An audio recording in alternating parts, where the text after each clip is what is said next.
Hello, everyone. My name is Patrick Burke, and I'm an assistant professor in literacy education at Dublin City University, Ireland.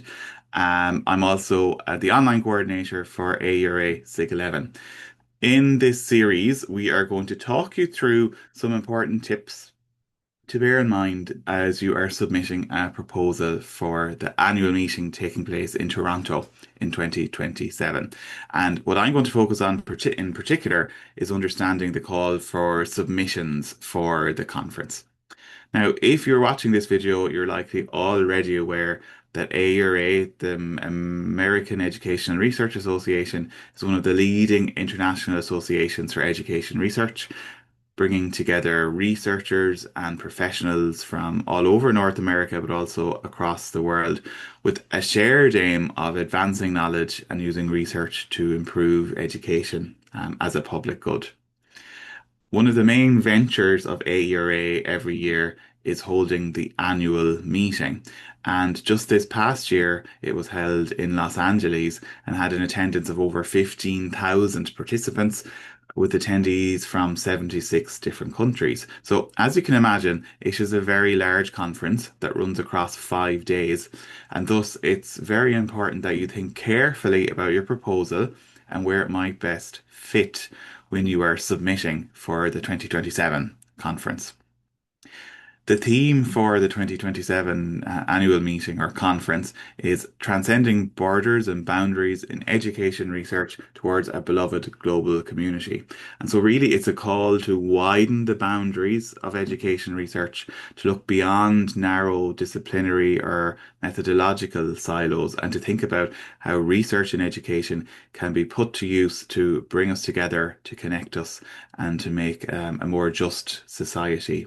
So where you can, we would encourage you in your proposal to make a connection with that broader theme, but it might not always be fully possible to do that. And you'll learn more about that in the other videos that look at writing your paper or your submission.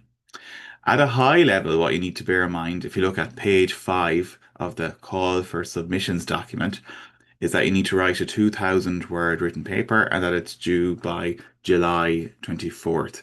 Now, videos from colleagues in the SIG will give you more detail on how to actually write that paper, but that's some high information that you need to be aware of at this early point.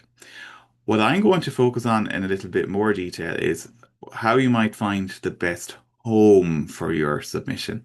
So, as I mentioned, because AERA is such a big conference, it can be a little bit overwhelming when you look at the call for submissions document for the first time to try and decide where will you actually submit your proposal.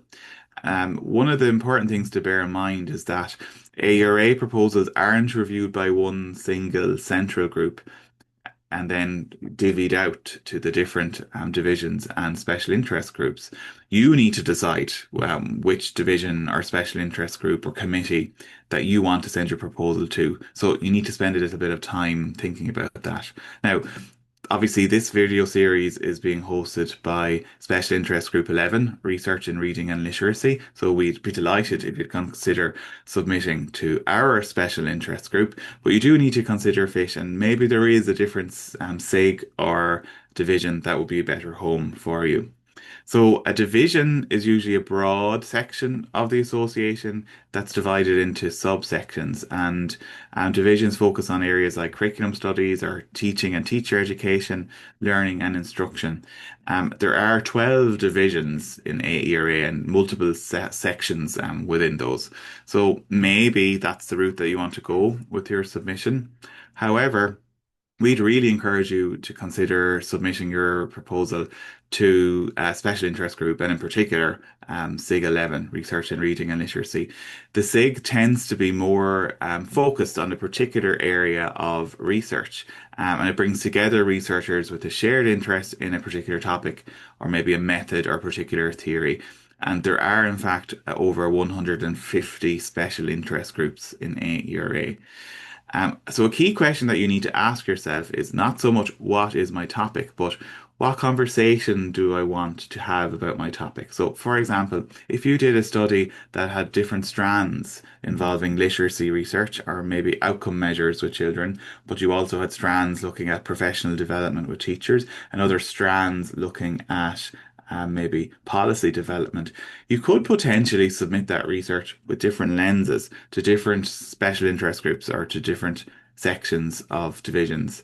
Um, what we'd say is if you've a very particular focus on research in reading and in literacy, your proposal will be at home in SIG 11. It's important to note that if you haven't been to the AERA conference before, when you look at the program, all of the sessions look quite similar. So, um, SIG sessions are given over full slots and full periods for papers and for roundtables and for posters in the same way that a division or a section might be. So it will receive equal billing on the AERA conference program when that is published later. Later in this cycle, that will be early in 2027. Um, Anyone can attend your session if you present at a SIG. And over the years, there have been excellent researchers and excellent research presenting at AERA SIG 11 sessions. So we do encourage you to join us. Our purpose, if you go in and decide to choose to submit under our SIG, is to stimulate communication and inquiry among researchers, policymakers, and others interested in research in reading and literacy from different disciplines and theoretical perspectives. And you'll find out more about AERA SIG 11 on our website and get a sense of the types of sessions and papers that have been hosted by the SIG in previous times. So thank you for tuning in. I hope that this was in some way helpful in navigating the big ideas around the conference, and you will learn more about how to actually write your paper in the other videos in this series.